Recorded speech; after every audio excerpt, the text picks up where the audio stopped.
Alright, let's talk about a criminally underused secondary weapon and one that is absolutely overpowered in my opinion and comparable to the Furis Incarnon with a bit of caveats. It's the Twin Kohmak. Twin Kohmak is a weapon that has been out for way too long. There are multiple reasons why this weapon isn't taken a look at, but I'll go over a few of the issues why people don't use it, and of course some other issues that the weapon has that make it a bit worse than the Furis, but still absolutely insane. Let's begin with how you actually build it. The Twin Kohmak, it drops directly from Thane, and as you can see, to build it, you need two regular Kohmaks and a Forma. Now here is the main issue.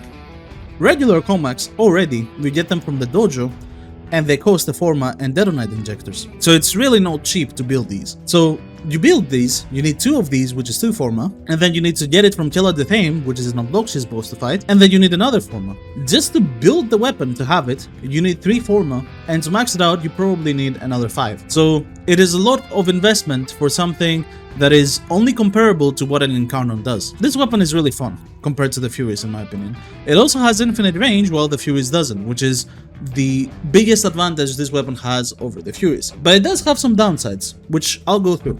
For that, let's go to the Simulacrum and talk about why this weapon, first of all, is gonna be talked about now and not in the past, even though I have kinda touched on it in the past, but it is way better now than what it used to be. And why it is so much better now, you will see that I have enabled the diamond reticle on the recoil, where you see a diamond where your recoil is supposed to go, to visualize the recoil of the Twin Kohmak. This is gonna be a Twin Kohmak build where I will have only fire rate from Lethal Torrent and Wisp fire rate, and then we will see what the recoil looks like.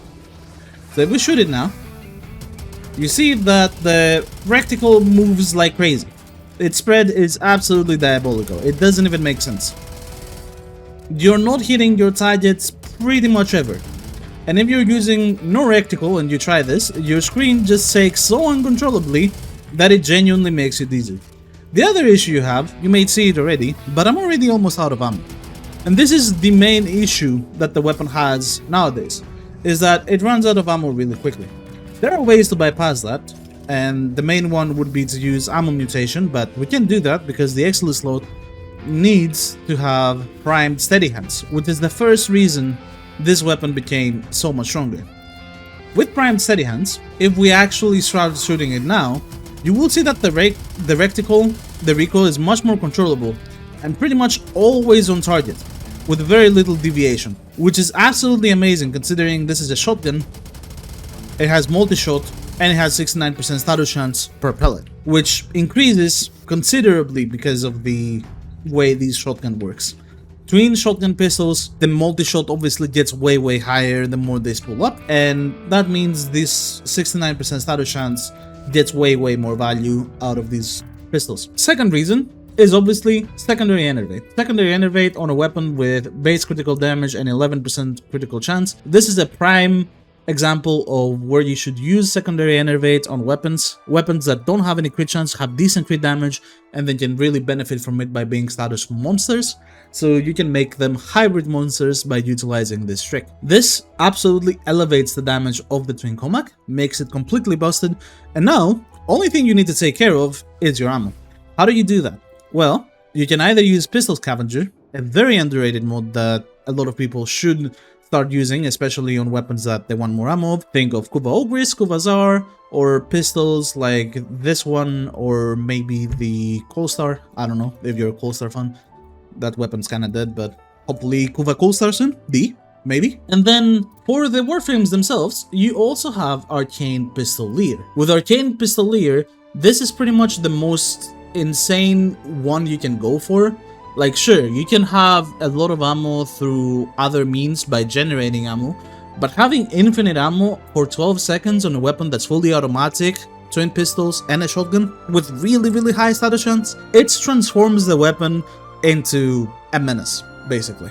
It's absolutely ridiculous. So yes, if your Warframe is a buffing Warframe and you can remove something like Molt Augmented for this, which is what I've done on my voice build, this is absolutely worth it. With all that being said, now that we've seen the build and how it works, let's go and test it directly onto a disruption mission, and then I'll showcase it on some gun buffing frames to really showcase this weapon's power. Because as I said, damage-wise, this is easily comparable to something like a Furis Incarnon. You will see that the regular build is a hit magnetic build, where the magnetic might is the source of magnetic, because magnetic is an overpowered damage type. It provides both magnetic and electricity when targets have shields or overguard, which is two different status effects to boost galvanized shot. And then we have heat to be boosted by Pistol Elementalist, so it can do most of the heavy lifting in terms of damage and absolutely carry the damage through hit procs in case people just don't die automatically directly through the base damage of the weapon being so high. Let's take it to Kappa,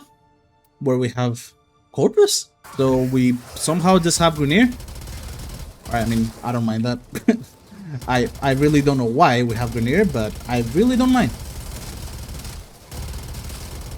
So yeah. Already you see the damage is, yeah, kind of wild. They kind of touch a target and he pops instantly. And this is kind of what these weapons do, really. They are just absolute powerhouses, even from range, like from far away. Surely, when you get closer to the enemy, it is way more damage because there is fall of steel and you hit less bullets on them. But even from a decent distance, you are creating so much chaos of status effects. You are genuinely like one-tapping enemies. And of course this is without damage buffs. I will activate Eclipse for the other two. But the damage is pretty nuts overall. And obviously because I'm running Pistolier, I don't have to really care about my ammo. I think this kind of spawned. They also have some sort of innate punch room, I think 1.5 meters, which is pretty useful considering there is doorways or even dead bodies in the way of you shooting at enemies. So if you have a corridor full of enemies, you kill someone, shoot through their dead body, and then keep killing others, while weapons with no type of punch through don't have that luxury. So now we got our beloved Eclipse. And it kind of looks no different, not gonna lie.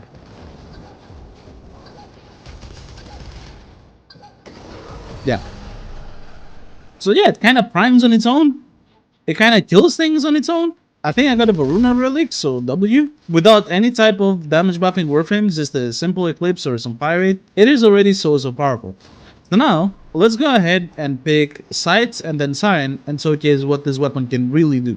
Because when you go ahead and remove any type of elemental damages and you abuse a Warframe that provides elemental damage, such as Volt, Siren, Sight, and whatever else you want to do, even Ember, this weapon really transforms to a different beast. Let's decide first. This is the build that I'm going to be using, which will provide me Viral from Nourish and some evade crepuscular action plus resupply. Any weapon you do this with, you're going to see some crazy results. But Twin Kohmak is kind of ridiculous in terms of how much damage it does to anyone that it touches. So, and the Twin Kohmak build will slightly change by removing both hit modes and adding some Pirate through enemy agility and primed expel Grenier for more damage to Grenier.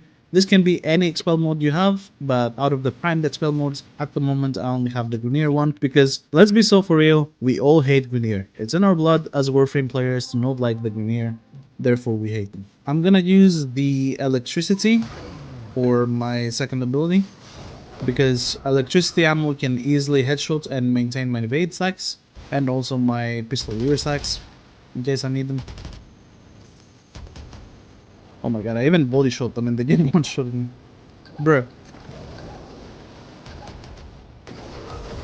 1.7 million damage. This was without Nourish as well. This is how much damage this thing deals. Like, you can easily take this on Void Cascade level cap and it will just absolutely destroy the Thrax. The Thrax will get one tap. It's insane. Sure, compared to the Furies, you won't get the Overguard. But if you're playing something like Side 9, do you really care? Like, seriously. Look at this! What the hell is that? Like, I barely touched the demos, and they just pop immediately. It is so stupid. Plus, I have pretty much infinite ammo on this. For Cyto 9, who cannot use Incarnon form on the Furies because it's an Incarnon form doesn't work with his resupply. Unless you bug abuse. Let's put an asterisk there. But we're not bug abusing, we're good kids, right? Anyways, as I was saying, for Cyto 9, this weapon is absolutely ridiculous, since it can use resupply.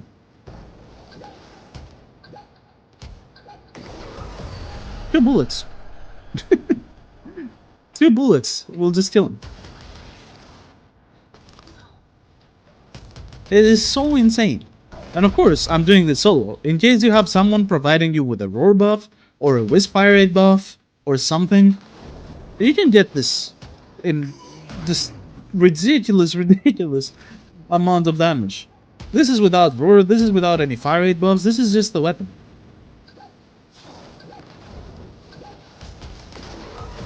Like, it's just a weapon. It really is just so stupid. Oh, hello, Smart Target. Wait. Look at this! Holy shit, it's insane. For Cyto 9, this weapon is actually just insane. This guy cannot use Incarnates. So Furis is not something that he can actually work with better than other weapons. So for him, this weapon, this setup right here, becomes so unbelievably powerful for Void Cascade. You can unironically just use the Twin Kohmak as the primary, just remove all of your other weapons and just use this one and absolutely instant kill everyone. Maybe the exception is gonna be the Acolytes, but I think with Cyto 9 giving the crit and the electricity buffs and all that, I don't think Acolytes will do anything to this either. Lastly, I will show Siren just a bit on the simulacrum. Let's be so for real. Siren is broken regardless, and Siren can in fact use Furis Incarnon. She doesn't have the limitation that this guy has. She is just a beast when it comes to weapon buffing. Probably the best weapon buffing Warframe in terms of damage in the game. And I do have 5 Sarge on her, 4 Toxin and 1 Corrosive. So I'm just gonna go ahead, put the Roar build in, and just show you what this can do. Because it is just so stupid. So basically, my plan is, I will put these heavy gun reactions units, I will stack my pistol here, and then I will show you. So already you see the damage is kind of crazy. Okay, we got pistol here. Let me res them. Please. Okay, look. Look! I mean, that's the cat, but like, even if you touch them for a single bullet, by accident, they die. Touching them by accident on a single bullet kills them.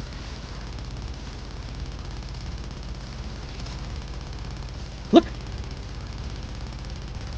Of course it does. Look at the procs. Like, I hover my mouse over them for a split second and you see 20 toxin procs just absolutely one-tapping me. This is crazy. The damage is absolutely nuts. And yeah, I could go ahead on a mission and solo this, but I won't have level 200 enemies to show this on. If I go on a mission, all you're gonna see is just me doing this, and then kill people.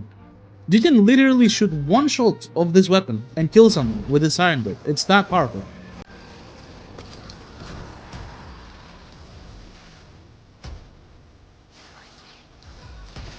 Especially when Kavat does that, to be honest.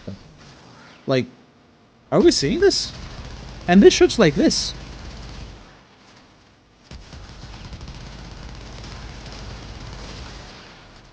It's an insane weapon to try out. If you guys haven't tried it out, and you're big on Forma, then do give this a try. It's actually worth the investment, quite a bit. Especially if you're someone who likes playing Cyto 9 a lot, definitely give this a try. It's gonna be probably one of your favorite secondary weapons to run with him. And maybe you're gonna like it in general. Because I, for example, like it in general. I find the ammo issues a pretty big negative that I have to work around, but the result is just so fun, so powerful. Like, it rewards the actual investment you put into the build big time. So definitely give this a go if you haven't tried, and especially if you don't have access to Incarnon weapons yet, but you have access to some buffing warframes like Volt, Siren, etc. then these can make your life 100 times easier when it comes to beating Steelpath for the very first time. Thank you very much for watching another video of mine, and I will see you on the next one.